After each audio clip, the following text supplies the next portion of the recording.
محدثاتها وكل محدثة بدعة وكل بدعة ضلالة وكل ضلالة في النار.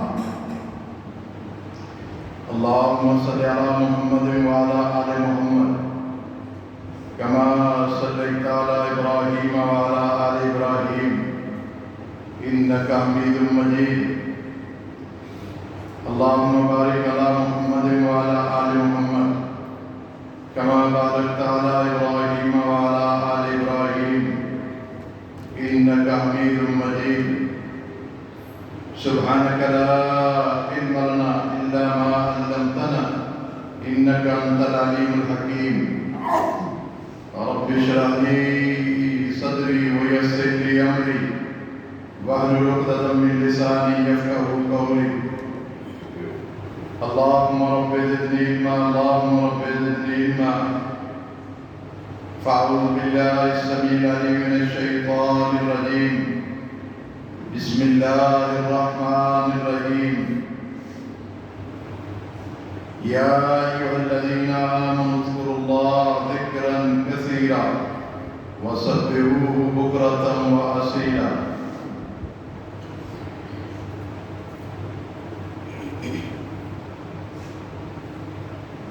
صحیح مسلم میں محمد الرسول اللہ صلی اللہ علیہ وسلم کا ایک فرمان ہے جس کو بیان کرنے والے ابو ذر غفاری رضی اللہ تعالیٰ عنہ. ابو ذر غفاری رضی اللہ تعالیٰ عنہ ان کی بہت ساری خصوصیات ہیں، بہت سارے امتیازات ہیں. ایک موقع پر محمد الرسول اللہ صلی اللہ علیہ وسلم صحابہ کرام کے بیچ میں تھے. آپ نے صحابہ کرام کو ایک بات کہی کہ میں یضمن لی واحدا اضمن لہ الجنہ. کون ہے تم میں سے جو مجھے ایک چیز کی ضمانت دے دے، میں اس کو جنت کی ضمانت دیتا ہوں. صحابہ کرام سوچنے لگ گئے. اتنے میں ابو ذر غفاری رضی اللہ تعالیٰ عنہ نے ہاتھ کھڑا کر دیا، کہا اللہ کے نبی صلی اللہ علیہ وسلم آپ ضمانت بتائیں کہ کیا ضمانت لینا چاہتے ہیں. جب آپ اس کے مقابلے میں جنت دینا چاہتے ہیں تو پھر ضمانت کوئی بھی آپ لے لیں، دینے کے لیے تیار ہیں. آپ صلی اللہ علیہ وسلم نے فرمایا کہ ابو ذر مجھے اس بات کی ضمانت دے دو کہ لا تسأل الناس شیئا، کبھی بھی اپنی ذات کے لیے لوگوں کے سامنے سوال نہیں کرو گے، لوگوں سے مانگو گے نہیں، کسی قسم کا کوئی سوال نہیں کرو گے. جو اس چیز کی ضمانت دے دیتا ہے میں اس کو جنت کی ضمانت دیتا ہوں. ابو ذر غفاری رضی اللہ تعالیٰ عنہ باوجود اس کے کہ کوئی امیر گھرانے سے تعلق نہیں تھا، پھر بھی اللہ کے نبی صلی اللہ علیہ وسلم سے کہنے لگے کہ ٹھیک ہے اللہ کے نبی یہ ضمانت لینے کے لیے میں تیار ہوں. ابو ذر غفاری رضی اللہ تعالیٰ عنہ اس ضمانت پر عمل کرتے رہے. پوری زندگی انہوں نے کسی سے سوال نہیں کیا، حتیٰ کہ حدیث میں آتا ہے کہ جب وہ گھوڑے پر سوار ہوتے اور چھڑی ہاتھ سے گر جاتی تو کسی سے نہیں کہتے تھے کہ یہ چھڑی اٹھا کے لے لو، بلکہ گھوڑے سے خود اتر کر اس چھڑی کو اٹھاتے تھے کہ میں نے تو اللہ کے نبی کو ضمانت دی ہے کہ میں کسی قسم کا سوال لوگوں سے نہیں کروں گا. اور اسی طرح زندگی گزرتی گئی. مدینہ میں بڑھاپا آ گیا. اب سوچا کہ بڑھاپے میں تو انسان بہت کمزور ہو جاتا ہے، اور کبھی کسی کو کہتا ہے کہ مجھے روڈ پاس کرا دو، کبھی کہتا ہے کہ میری چھڑی اٹھا کے دے دو۔ اب تو یہ زندگی ایسی آ گئی ہے کہ اب کسی نہ کسی سے سوال ضرور کروں گا۔ ابو ذر غفاری رضی اللہ تعالیٰ نے مدینہ چھوڑ دیا، جہاں ان کی زمینیں تھیں، وہاں چلے گئے کہ نہ کوئی وہاں ہوگا اور نہ کسی سے سوال کروں گا۔ ان کی خصوصیات میں، ان کے امتیازات میں یہ بات بھی محمد الرسول اللہ صلی اللہ علیہ وسلم نے فرمایا کہ جو ابو ذر غفاری کے جنازے میں شریک ہوگا، جو شخص بھی اس کے جنازے میں شریک ہوگا، وہ جنتی انسان ہے۔ یہ بھی خصوصیت اس صحابی کے لیے ہے، اور ایسا ہی ہوا کہ آپ وہیں فوت ہوئے اپنے زمینوں پر ہی۔ ایک لمبا واقعہ ہے، لیکن مقصود ان کی خصوصیات اور امتیاز بیان کرنا تھا۔ یہ آئے ایک فقراء صحابہ کرام کی جماعت، ان کے ساتھ مل کر آئے اور آ کر محمد الرسول اللہ صلی اللہ علیہ وسلم سے ایک وضاحت طلب کی۔ وہ وضاحت کیا تھی؟ حالانکہ فقراء صحابہ کرام جن کے پاس کوئی درم و دینار نہیں تھے، وہ ایک وضاحت کے لیے آئے پیارے پیغمبر صلی اللہ علیہ وسلم کے پاس، اور آ کر کہنے لگے، اے اللہ کے نبی صلی اللہ علیہ وسلم، ذہب اہل الدثور بالأجور، اے اللہ کے نبی، یہ صاحب ثروت مالدار لوگ ہم سے اجر میں آگے بڑھ گئے۔ یصومون کما نصوم، وہ مالدار لوگ بھی روزے رکھتے ہیں، ہم بھی رکھتے ہیں، وہ نمازیں پڑھتے ہیں، ہم بھی پڑھتے ہیں، وہ صدقہ اور خیرات کرتے ہیں، ولا نتصدقون، ہم صدقہ نہیں کرتے، وہ صدقہ کر کے ہم غریبوں سے آگے بڑھ گئے۔ یہ ایک اپیل، ایک وضاحت لینے کے لیے آئے ہیں۔ اس حدیث سے پتہ چلتا ہے کہ صحابہ کرام کی دو قسمیں تھیں، ایک فقراء صحابہ اور ایک مالدار صحابہ۔ مالدار صحابہ کا حاصل سائی یہی تھی کہ اللہ کے راستے میں مال خرچ کر کے جنت کو حاصل کر لیں، لیکن فقراء صحابہ کرام، ان کے پاس مال نہیں تھا، وہ اللہ کے نبی صلی اللہ علیہ وسلم کے پاس اس لیے آئے کہ شاید اللہ کے نبی صلی اللہ علیہ وسلم کوئی اور راہیں بتا دیں، کیونکہ صحابہ کرام ہمیشہ نیکیوں میں مسابقت کرتے تھے، ایک دوسرے سے آگے بڑھنے کی کوشش کرتے تھے، اور کرنی بھی چاہیے۔ فی ذالک فلیتنافس المتنافسون، لوگوں کو ایک دوسرے سے نیکیوں میں تنافس کرنا چاہیے، مسابقت کرنی چاہیے۔ اور انہوں نے نبی اکرم صلی اللہ علیہ وسلم کے پاس آ کر کوئی شکوہ نہیں کر رہے تھے۔ شکوہ کس چیز کا؟ تقدیر کا۔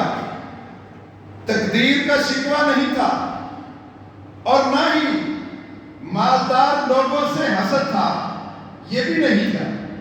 نہ وہ شاکی تھے، نہ وہ حاسد تھے، وہ تو چاہتے تھے کہ ہم غریب لوگ کچھ نہیں خرچ کر سکتے، اور مالدار لوگ جو ہیں وہ اللہ کے راستے میں مال خرچ کرتے ہیں۔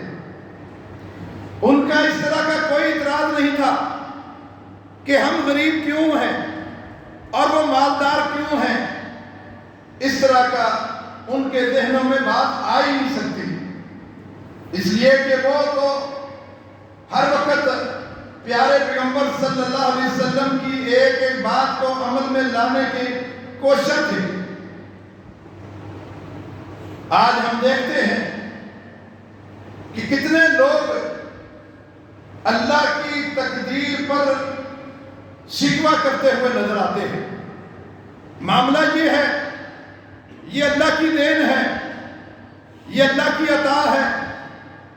ایک شاعر کہتا ہے کہ کتنے ہی عقل مند ڈگریاں لے کر گھوم رہے ہیں، پی ایچ ڈی کی ہوئی ہے، لیکن اور وہ معیشت کی تنگی کا تانا دے رہے ہیں کہ نوکری نہیں مل رہی، کہیں جاب نہیں ہے، کہیں سے معیشت کا سہارا نہیں ہے۔ عقل مند پڑھے لکھے، اور فرمایا کہ کتنے ہی جاہل انسان ہیں جن کو پڑھنا لکھنا نہیں آتا، وہ فیکٹریوں کے مالک ہیں۔ اس تقسیم کو دیکھ کر بہت سارے لوگ منحل ہو جاتے ہیں، اللہ کی تقدیر سے شکوہ کرتے ہیں کہ اس جاہل کو فیکٹری کا مالک بنا دیا، اور میں پڑھا لکھا ہوں اور میں روڈوں پر دھکے کھا رہا ہوں اور ڈگریوں میں پکوڑے بیچ رہا ہوں۔ یہ رب کی تقدیر پر شکوہ کرنا ہے، حالانکہ رب کی تقسیم پر کبھی شکوہ نہیں کرنا چاہیے۔ وہ صحابہ کرام اس لیے نہیں آئے تھے کہ وہ اللہ کی تقدیر پر شکوہ کریں یا ان مالدار صحابہ سے حسد کریں۔ ان کی تو سوچ بس یہ تھی کہ ہم نیکی میں آگے کیسے بڑھیں، ورنہ آپ جانتے ہیں سیدنا علی بن ابی طالب رضی اللہ تعالیٰ عنہ ساری زندگی فقر میں گزاری، اور ان کی سوچ کیا تھی، کیا کہا کرتے تھے؟ کہا رضینا قسمت الجبار فینا۔ یہ امیر المومنین سیدنا علی بن ابی طالب رضی اللہ تعالیٰ عنہ کا شعر ہے۔ وہ کہا کرتے تھے رضینا قسمت الجبار فینا۔ اگرچہ زندگی میں فاقے ہیں، انتہائی غریب انسان ہیں، کہتے ہیں کہ رضینا قسمت الجبار فینا، ہم جبار کی تقسیم پر راضی ہیں، ہم رب کی تقسیم پر راضی ہیں۔ لنا العلم وللجہال مال، ہم علم والوں کے لیے، ہمارے لیے اللہ نے علم رکھا ہے اور جاہلوں کے لیے مال رکھا ہے۔ ہم اللہ کی تقسیم پر راضی ہیں۔ پھر کہتے ہیں فَإِنَّ الْمَالَ يَفْنِي عَنْ قَرِيبٍ، مال تو بہت جلد ختم ہو جائے گا۔ مال تو ظِلٌّ زَائِلٌ، ایک سایہ ہے، آج آپ کے ساتھ سایہ ہے، کل کسی اور کے ساتھ سایہ ہوگا۔ مال تو ظِلٌّ زَائِلٌ، ایک زائل ہونے والا سایہ ہے، لیکن فَإِنَّ الْعِلْمَ باقٍ لَا يَزَالُ، اور علم جو ہے یہ باقی رہنے والا ہے، ہمیشہ رہے گا، یہ کبھی جو ہے وہ ختم نہیں ہوگا۔ یہ سوچ تھی صحابہ کرام کی۔ وہ ان مالداروں سے شکوہ کرنے کے لیے نہیں آئے تھے کہ ان کو اللہ نے مال کیوں دیا ہے، بس کوئی حل چاہتے تھے اللہ کے نبی صلی اللہ علیہ وسلم سے، ورنہ وہ صحابہ کرام جنت کے متلاشی تھے۔ ایک جنگ سے آپ واپس آئے، سب کو مال غنیمت دے رہے تھے۔ ایک صحابی نو مسلم تھا، اس کو بھی آپ نے مال دینے کی کوشش کی۔ اس صحابی نے کہا متبہ تو کر لہذا، اے اللہ کے نبی صلی اللہ علیہ وسلم، میں نے تو کلمہ اس لیے نہیں پڑھا تاکہ آپ مجھے دولت دیں، مجھے مال دیں۔ میں نے تو کلمہ اس لیے پڑھا ہے لِكَيْ أُرْمَى هَاهُنَا فَأَشَارَ إِلَىٰ عُنُقِهِ فِي سَبِيلِ اللَّهِ۔ میں نے تو کلمہ اس لیے پڑھا ہے تاکہ میں اللہ کے راستے میں جہاد کروں اور دشمن کا تیر مجھے یہاں گردن میں لگے اور میں شہید ہو جاؤں۔ اگلے مارکے میں وہ شریک ہوتا ہے اور مارکا مسلمانوں نے جیت لیا۔ اس کے بعد صحابہ اکرام جو شہید ہو گئے ان کے جثوں کو پیارے پیغمبر دیکھ رہے ہیں۔ دیکھتے دیکھتے جب اس صحابی کے لاشے پر پہنچے تھوڑی دیر رک گئے اور بغور دیکھنے لگے۔ دیکھا کہ تیر وہیں پہ بس تھا جہاں اس نے اشارہ کیا تھا۔ آپ نے فرمایا کہ کان صادقا فصدقہ اللہ، یہ میرا صحابی سچا تھا، اس کی سچائی کو اللہ نے پوری کائنات کے لوگوں پر ظاہر کر دیا۔ یہ سچا تھا، یہ خالی نعرے باز نہیں تھا، صرف نعرے مارنے والا نہیں تھا، بلکہ جو اس نے کہا ہے وہ اس نے سچا کر دیا۔ اور آپ صلی اللہ علیہ وسلم نے کہا اس کو میں نے مال دینے کی کوشش کی تھی، اس نے انکار کر دیا۔ میں نے سوچا تھا شاید یہ کھاتے پیتے گھرانے سے ہے، مالدار انسان ہے، اس لیے مال کو نہیں لے رہا۔ آپ ایسے کرو، اس کے سامان میں دیکھو، اگر کوئی چادر ہے تو اس کا کفن اس میں دے دیا جائے۔ جب اس کے تھیلے کو انڈیلا تو صرف اس میں ایک چادر تھی، مالدار نہیں تھا بلکہ غریب صحابی تھا۔ اور آپ نے فرمایا کہ اسی چادر میں اس کو کفن دو۔ جب کفن دے رہے تھے اس کے سر کو ڈھانپتے پاؤں ننگے ہو جاتے، پاؤں ڈھانپتے سر ننگا ہو جاتا۔ اتنی پونجی بھی اس کے پاس نہیں تھی جس چادر میں اس کو کفن دیا جائے۔ اس پورے منظر کو محمد رسول اللہ صلی اللہ علیہ وسلم بغور دیکھ رہے تھے۔ فنادى جبتہ، آپ صلی اللہ علیہ وسلم نے اپنا جبہ مبارک اتارا اور اس عظیم مجاہد کو اپنے جبہ مبارک میں کفن دے کر دفنایا۔ اور جب آپ اس کا جنازہ پڑھا رہے تھے آپ نے اللہ سے کہا اللہ میں کہتا ہوں کہ اللہ یہ شہید ہے، اللہ اس کی شہادت کو قبول فرما لے۔ آپ صلی اللہ علیہ وسلم نے ہم سب کو تعلیم دی ہے اگر کوئی شخص بھی بارڈروں پر لڑتا ہوا، ایک دشمن کا مقابلہ کرتا ہوا، بارڈروں پر اس کی لاش ملے، تب بھی تم بغیر انشاءاللہ کے شہید نہیں کہہ سکتے۔ تم یہ تو کہہ سکتے ہو کہ انشاءاللہ وہ شہید ہے، بغیر انشاءاللہ کے کسی شخص کو شہید نہیں کہہ سکتے۔ لیکن محمد رسول اللہ صلی اللہ علیہ وسلم نے اس عظیم صحابی کے لیے کہا اللہ یہ شہید ہے اور اللہ اس کی شہادت کو قبول کر لے۔ وہ صحابہ اکرام تو غریب تھے، کوئی تقدیر سے شکوہ نہیں تھا، کوئی مالداروں سے حسد نہیں تھا۔ وہ تو صحابہ اکرام جو فقراء صحابہ اکرام تھے، دو موقعوں پر ان کی آنکھوں سے آنسو بہہ جاتے تھے۔ کن موقعوں پر؟ جب کبھی بھی اللہ کے نبی صلی اللہ علیہ وسلم کسی غریب کے لیے، کسی جنگ کے لیے فنڈ کا اعلان کرتے، وہ غریب صحابہ اکرام رو رہے ہوتے کہ ہمارے پاس کچھ نہیں ہے، ہم پیارے پیغمبر کو کیا جمع کرائیں۔ پیارے پیغمبر نے اپیل کی ہے غرباء اور فقراء کے لیے اور جہاد کے لیے آپ نے اعلان کیا ہے، وہ رو رہے ہوتے۔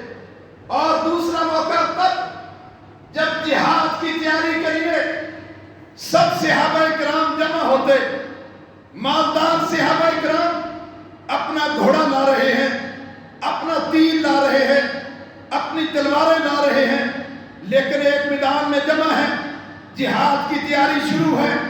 یہ غریب صحابہ بھی ایک طرف آ کر کھڑے ہو جاتے اور دیکھتے کہ شاید کسی کا تیر زائد ہو، ہمیں مل جائے، مال غنیمت سے کوئی سواری مل جائے، ہم بھی جہاد میں ان کے ساتھ شریک ہوں۔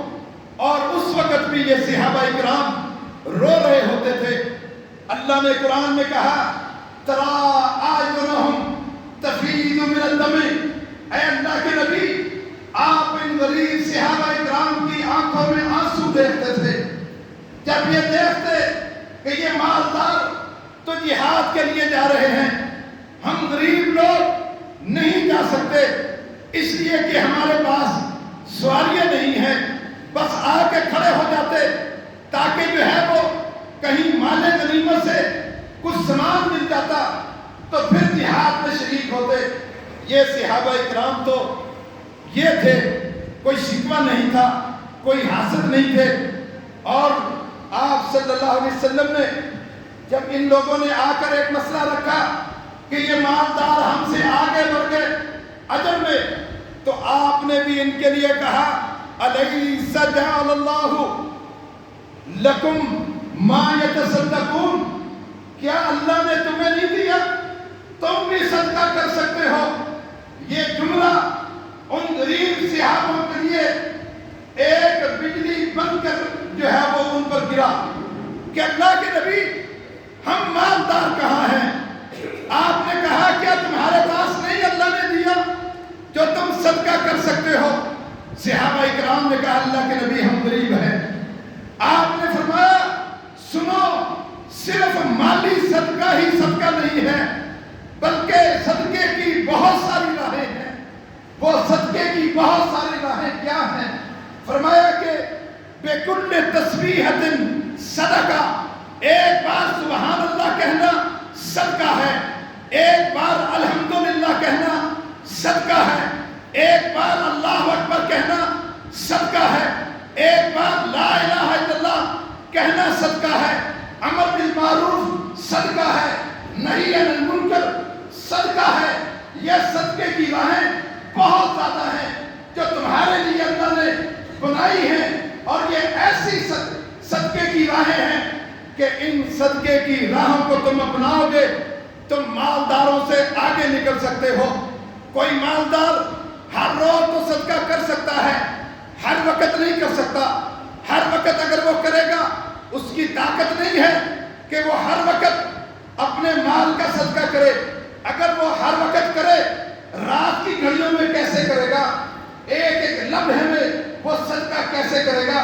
تمہیں تو اللہ نے توفیق دی ہے کہ تم صدقہ ہر روز بھی کر سکتے ہو، ہر وقت بھی کر سکتے ہو، راتوں کو بھی کر سکتے ہو، دنوں کی گھڑیوں میں بھی کر سکتے ہو۔ فرمایا کہ یا ایھا الذین آمنوا اذکروا اللہ ذکرا کثیرا، اللہ نے جتنی بھی باتیں بنائی ہیں ان سب عبادتوں کے لیے حد بندی رکھی ہے، کتنی رکعتیں پڑھنی ہے، کتنی عبادتیں کرنی ہے، کتنی ریاستیں کرنی ہے۔ واحد ایک عبادت اللہ کا ذکر ہے جو نہ وقت کی پابندی ہے نہ تعداد کی پابندی ہے۔ اس کے لیے اللہ نے کہا ہے اے ایمان والو تم اللہ کا ذکر کثیر کرو، دن میں کرو، رات میں کرو، صبح کرو، شام کو کرو، ہر روز کرو، ہر وقت کرو۔ لیکن ایک مالدار صدقہ کرنے والا جو ہے وہ صدقہ ہر روز تو کر سکتا ہے لیکن ہر وقت نہیں کر سکتا، رات کی گھڑیوں میں نہیں کر سکتا، ایک ایک لمحے میں نہیں کر سکتا۔ فرمایا کہ یہ تم صدقہ کر سکتے ہو۔ آپ صلی اللہ علیہ وسلم نے ان غریب صحابہ کرام سے کہا کہ تم ہر نماز کے بعد 33 بار سبحان اللہ پڑھو اور 33 بار اللہ اکبر پڑھو اور 33 بار الحمدللہ پڑھو، اور 100 کے عدد کو پورا کرنے کے لیے لا الہ الا اللہ وحدہ لا شریک لہ لہ الملک و لہ الحمد وہو علی کل شیء قدیر، یہ پڑھو۔ تم جو ہے وہ مالداروں سے آگے نکل جاؤ گے صدقے میں۔ یہ مقصود تھا ان صحابہ کرام کا. کوئی شکوہ نہیں تھا تقدیر سے، کوئی ان مالداروں سے حسد نہیں تھا. صرف وہ حل چاہتے تھے کہ ہم غریبوں کا کیا قصور ہے، کہ ہم غریب کیوں نہیں کہ ہے وہ ان نیکیوں میں آگے بڑھ سکتے. محمد رسول اللہ صلی اللہ علیہ وسلم نے ان کو ساتھ میں یہ بھی کہا فَبِبُضْعِ أَحَدِكُمْ صَدَقَةٌ. یہ بات ان صحابہ کرام کے لیے عجیب و غریب نظر آئی. آپ نے فرمایا کہ تمہارا اپنی بیویوں کے ساتھ ملنا یہ بھی صدقہ ہے. اس پر صحابہ کرام نے اعتراض کیا، کہا اللہ کے نبی یہ تو ہر شخص اپنی خواہشات کو پورا کرنے کے لیے اپنی بیویوں کے پاس جاتا ہے، یہ کون سا صدقہ ہے؟ فرمایا کہ مجھے اے میرے صحابہ کرام بتاؤ، اگر یہ کام یہ تم شہوات اپنی پوری کرنے کے لیے کسی اجنبی عورت کے پاس جاتے ہو، کیا وہاں تم پر گناہ ہے یا نہیں؟ صحابہ کرام نے کہا جی ہاں گناہ ہے. تو فرمایا کہ یہ اپنی بیویوں سے ملنا یہ بھی صدقہ ہے. تو لہذا یہ صدقات کے راہیں آپ نے ان کو بتائی ہیں کہ سبحان اللہ کہنا اور مسجدوں کی طرف چل کے آنا یہ بھی صدقہ ہے. حتیٰ کہ آپ صلی اللہ علیہ وسلم نے فرمایا یہ جمعہ اللہ نے سابقہ قوموں کو دیا، انہوں نے نہیں دیا. انہوں نے کسی نے ہفتے کو لے لیا، کسی نے اتوار کے دن کو لے لیا، اور جمعہ اللہ نے امت محمد کے لیے رکھ دیا. اور یہ اتنی فضیلت والا جمعہ ہے. فرمایا اگر کوئی شخص صبح نہا کر نکلتا ہے، اپنے گھر والوں کو لے کے آتا ہے، چل کے آتا ہے، سواری پہ سوار ہو کر نہیں آتا، اور امام کے قریب آ کر بیٹھ جاتا ہے اور پہلے آتا ہے اور امام کی باتیں غور سے سنتا ہے، کان لگا کے سنتا ہے. فرمایا کہ اس بندے کو ہر قدم پر آنے والا قدم بھی اور جانے والا قدم بھی، وہ قدم آنے والا ہو جمعے کی طرف اور جب جانے والا ہو، ہر قدم پر 1 سال کی عبادت لکھی جاتی ہے. جہاں ہمارے کیلکولیٹر فیل ہو جائیں گے، آپ لکھتے جائیں، ضربے لگاتے جائیں، لیکن آپ اس نیکیوں کو نہیں لکھ سکتے. فرمایا کہ اس شخص کے ایک قدم پر 1 سال کی عبادت کا لکھ دیا جاتا ہے اجر. اور وہ 1 سال کی عبادت کیا ہے؟ اجر و صیامہا و اجر و قیامہا. 1 سال کے روزوں کا اجر اور 1 سال کے قیام کا اجر ایک ایک قدم پر. یہ اتنا اجر اللہ نے امت محمد کے کھاتے میں صرف جمعے کے دن رکھا ہے. جو جمعے کے دن ساری باتوں کو چھوڑ کر اپنے جمعے کی تیاری کے لیے تیار ہو جائے اور پہلے سے تیار ہو کر آ جائے. اس لیے میں سعودیہ میں پڑھا ہوں. سعودیہ میں جس مسجد میں بھی جائیں، خطیب کے آنے سے پہلے پوری مسجد بھری ہوتی ہے. کنگ ساؤتھ یونیورسٹی کی مسجد، وہ 30,000 افراد اس میں آ سکتے ہیں. اس یونیورسٹی میں 30,000 سے زیادہ اسٹوڈنٹ پڑھتے تھے. سب سے آخر میں آنے والے ہم پاکستانی ہوتے تھے، ورنہ خطیب کے آنے سے پہلے لوگوں سے مسجد بھری ہوتی تھی. وجہ کیا ہے؟ وہ جانتے ہیں کہ پہلے آنے کا اجر کیا ہے، اور خطیب کے آنے سے پہلے مسجد بھری ہونی چاہیے. اور یہ معمول ہمارا پاکستانیوں کا یہ بڑی تاخیر والا ہے. خطیب خطبہ شروع کر دیتا ہے، 2-4 آدمی سامنے بیٹھے ہوتے ہیں، خطبے کے اینڈ میں مسجد بھرتی ہے. یہ اتنی نیکیاں جو اس امت کے کھاتے میں اللہ نے رکھی ہیں، یہ کب ہے؟ اس لیے کہ یہ امت یہ جلا وطنی کی زندگی گزارے گی، لیکن ان کی جلا وطنی کا ٹائم کم ہے. آپ سے پہلے جلا وطنی کی زندگی کوئی 1000 سال گزار کے گیا ہے، کوئی 1500 سال گزار کے گیا ہے، کوئی 500 سال گزار کے گیا ہے. اور آپ کی عمریں جو ہیں جلا وطنی کی، فرمایا کہ اعمار امتی ما بین 60 الی 70 سنہ. میری امت کے لوگوں کی عمریں 60 اور 70 کے بیچ میں ہے. کلا من ینجو ذالک، بہت کم ہوں گے جو اس اس ہدف کو کراس کریں گے۔ محمد رسول اللہ پہ جو کتاب اتاری گئی وہ سب کتابوں میں افضل ترین کتاب ہے۔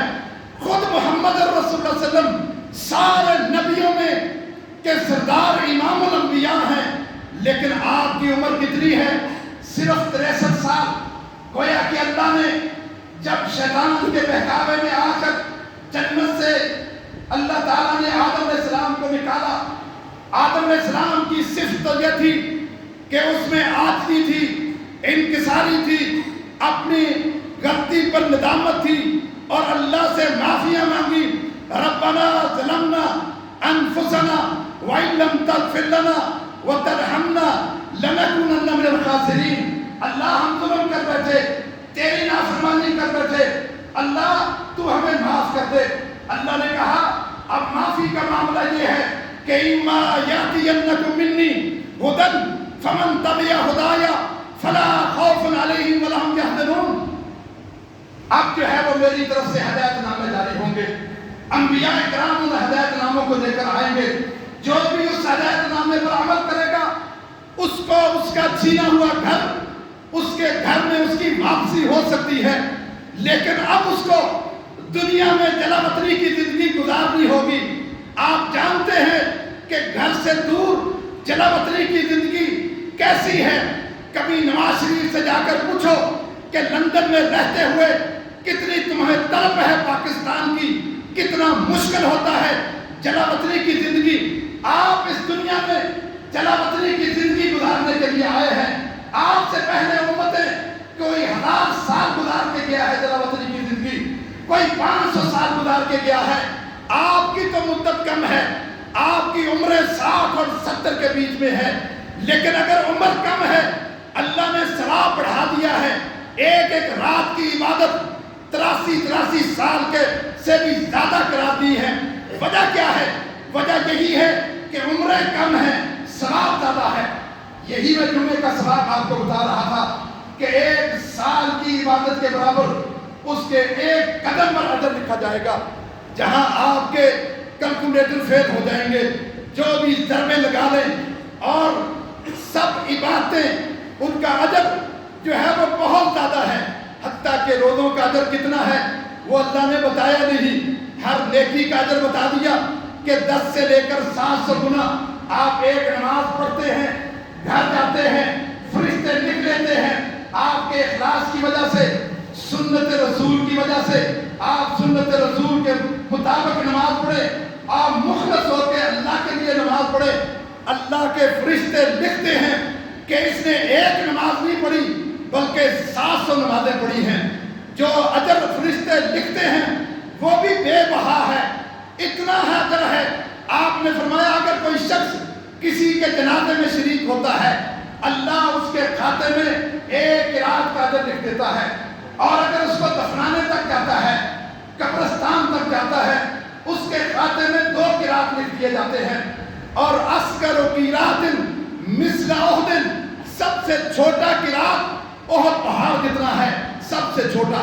اور اس بندے کو جو کسی کے جنازے میں شریک ہوا اس کو دفنانے تک گیا 2 قرات کا اجر ملتا ہے، 2 قرات کا۔ جو اللہ نے اجر ذکر کیا ہے وہ بھی بے بہا ہے، لیکن جو ذکر ہی نہیں کیا وہ اللہ تعالیٰ نے ملاقات کے موقع پر دینا ہے۔ فرمایا کہ للصائم فرحتان، روزے دار کے لیے 2 خوشیاں ہیں۔ فرحت عند فطرہ، ایک تو خوشی روزہ افطار کرنے کے وقت اللہ اس کو دیتا ہے، اور دوسری خوشی فرحت عند لقاء ربہ، دوسری خوشی اللہ اس وقت دے گا جب بندہ اللہ سے ملاقات کرے گا۔ اور ملاقات کب ہوتی ہے؟ جب انسان مر جاتا ہے۔ اذا مات الانسان قامت قیامتہ، جو انسان اس ہستی بستی دنیا کو چھوڑ جاتا ہے اور تنہائی میں چلا جاتا ہے، اور ایک مستقل تنہائی میں جہاں کوئی خاندان کا فرق نہیں، نہ کوئی دنیا کی رنگینیاں نظر آئیں گی، فرمایا کہ قد قامت قیامتہ، جو بندہ بھی مر جاتا ہے اس کی تو قیامت برپا ہو جاتی ہے، گویا کہ تنہائیوں میں چلا جاتا ہے۔ فرمایا کہ اذا دخل الانسان قبرہ الحف بہ عملہ، مسند احمد کی روایت ہے جب انسان کو قبر میں رکھا جاتا ہے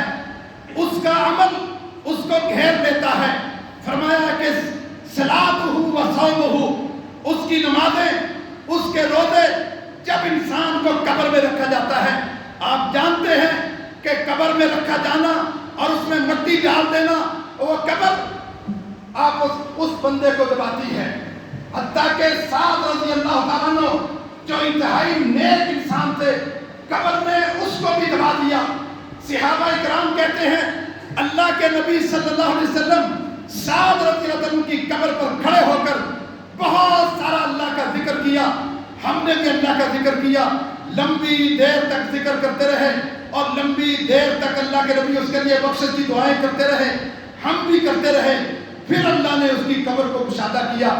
ہر انسان، آج ہم دیکھتے ہیں کتنے اپنے رشتہ داروں کو اپنے ہاتھوں سے دفن کر چکے ہیں اور کتنے آئے روز مر رہے ہوتے ہیں، قبرستان ان کو پہنچا رہے ہوتے ہیں. آپ دیکھیں کہ جب انسان کو قبر میں رکھا جاتا ہے، فرمایا کہ الحف بہ عملہ، مسند احمد کی روایت ہے کہ اس کا عمل اس کو گھیر لیتا ہے. صلاتہ و صومہ، ایک طرف سے عذاب کا فرشتہ آتا ہے، نماز اس کو روکتی ہے کہ نہیں یہ بندہ نماز ہی تھا لہذا اس کو صلاح نہیں دینی. وہ عذاب کا فرشتہ دوسری طرف سے آتا ہے، وَصَوْمُهُ، اس کا روزہ آڑے آ جاتا ہے، گھیر لیتا ہے اس کی میت کو اور اس کو صلاح نہیں دینے دیتا. یہ عظیم موقع جو رمضان کا اللہ نے ہماری زندگی میں دیا ہے، یہ سال میں ایک دفعہ آتا ہے اور اس کا آخری عشرہ جو بڑا ہی قیمتی عشرہ ہے، جس میں اعتکاف کرنے والے اعتکاف کریں گے، جس میں جو ہے وہ ایک رات ساری دنیا کی راتوں سے افضل ہے. اور عبد القادر جیلانی رحمہ اللہ نے اپنے ذوق کے مطابق کہا جس طریقے سے سارے نبیوں میں افضل ترین نبی جو ہے وہ محمد رسول اللہ صلی اللہ علیہ وسلم ہے، اسی طرح ساری راتوں میں افضل ترین رات جو ہے وہ لیلۃ القدر ہے. فرمایا کہ جسم میں جو حیثیت دل کی ہے وہی حیثیت جو ہے لیلۃ القدر کی ہے. اگر دل ہے سارا جسم ہے، اگر دل نہیں ہے تو یہ ایک لاشا ہے، کوئی فائدہ نہیں ہوگا. لہذا اپنی عبادتوں کو مرکوز کرو لیلۃ القدر کے لیے. اور آپ صلی اللہ علیہ وسلم اس دن جو ہے اپنے صحابہ کو بتانے کے لیے آئے تھے کہ اس سال رات کون سی جو ہے وہ شب قدر ہوگی. اس سال کے حساب سے آپ بتانے آئے. دیکھا کہ مسجد میں دو صحابی آپس میں الجھ رہے ہیں، آپ صلی اللہ علیہ وسلم ان کی سلو کرانے میں لگ گئے اور اللہ نے سلو کراتے ہوئے آپ کے ذہن سے اس رات کا تعین بھلا دیا. یہ ہے اختلافات کے نقصانات. اگر یہ قوم آپس میں لڑے گی تو پھر یہ ملک کا کیا بنے گا؟ آپ کس طریقے سے یکم رمضان سے دیکھ رہے ہیں. پہلے سابقہ رمضانوں میں کچھ ٹی وی پر ایسے پروگرام آتے تھے جس کی وجہ سے قوم پوری ٹی وی پر بیٹھے رہتی تھی. اس دفعہ وہ پروگرام نہیں تھے، لیکن اس دفعہ جو ہے یہ عذاب شروع ہو گیا، جو سیاست کا جو ہے وہ عذاب ہے. آپ یکم رمضان سے لے کر آج تک آپ ان کو لڑتے ہی دیکھ رہے ہیں. پہلے یہ جو ہے وہ محلوں میں آ کر، گلیوں میں آ کر الیکشن لڑتے ہیں، یعنی لڑنے کا معنی اس میں بھی ہے. وہ گلیوں میں آ کے الیکشن لڑتے ہیں، پھر اسمبلیوں میں جا کے لڑتے ہیں، پھر ایک دوسرے کے بازو توڑتے ہیں. اور ایک خاتون تو قومے میں پہنچی ہوئی ہے صرف ان کی لڑائی کی وجہ سے. کیا یہ لڑائی نعمتوں کو دور نہیں کرتی؟ اللہ کے نبی صلی اللہ علیہ وسلم لیلۃ القدر کا تعین بتانے کے لیے آئے تھے، لیکن دو صحابیوں کو لڑتے ہوئے دیکھا. آپ کے ذہن سے اللہ نے محو کر دیا. پھر یہ ملک کہاں جائے گا جہاں اس قوم کے لیڈر جو ہے، جو اپنے آپ کو یہ کہتے ہیں کہ ہم اس ملک کو چلانے والے ہم ہیں، اگر وہ بھی لڑنا شروع ہو جائے اور قوم بھی لڑ رہی ہو اور سارے رمضان کے ان لمحات کو جو پر نور لمحات ہیں، جو بڑے قیمتی لمحات ہیں، ان کو چھوڑ کر ان جلسوں میں جہاں بغیرتی بھی ہے، بے حیائی بھی ہے، ان ساری بے حیائیوں کو اپنانے کے لیے چلے جائیں اور ان لمحات کو چھوڑ دیں. یاد رکھنا یہ لمحات آپ کی زندگی میں دوبارہ آئیں گے یا نہیں آئیں گے. یہ سیاستدان آپ کی قبر میں نہیں آئیں گے، نواز شریف آپ کی قبر میں نہیں آئے گا، شہباز شریف آپ کی قبر میں نہیں آئے گا، عمران خان آپ کی قبر میں نہیں آئے گا۔ ہم نے تو اتنا ان لوگوں کو سوار کر لیا ہے، حتیٰ کہ لوگ 4 تراویحوں کے بعد وقفہ ملتا ہے، فوراً موبائل کھول کر دیکھتے ہیں کہ خبریں کیا ہیں، کون جو ہے وزیر اعظم بنا، کون اترا ہے۔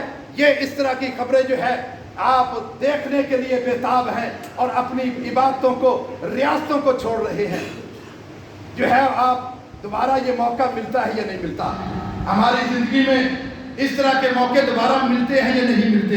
بہت سارے لوگ پچھلے رمضان میں ہمارے ساتھ تھے، آج نہیں ہیں، اور کتنے ہی ہمارے رشتہ دار، میری بڑی ہمشیرہ وہ پچھلے رمضان میں موجود تھی، آج اس دفعہ نہیں ہے۔ وجہ کیا ہے؟ اس دنیا سے چلی گئی۔ جب انسان فوت ہو جاتا ہے اس کی قیامت قائم ہو جاتی ہے۔ یہ زندگی کا موقع آپ کو اللہ نے دیا ہے، ان 10 دنوں میں اپنی عبادتوں اور ریاضتوں کا رخ اللہ کے لیے کر لیں اور مخلص ہو جائیں اللہ کے لیے۔ یقیناً یہ لمحات آپ کے لیے بڑے قیمتی ہیں۔ اللہ تعالیٰ سے دعا ہے کہ اللہ تعالیٰ ہمیں صحیح معنوں میں قرآن و حدیث کو سمجھنے کی اور اس پر عمل کرنے کی توفیق عطا فرمائے۔ وآخر دعوانا الحمد للہ رب العالمین۔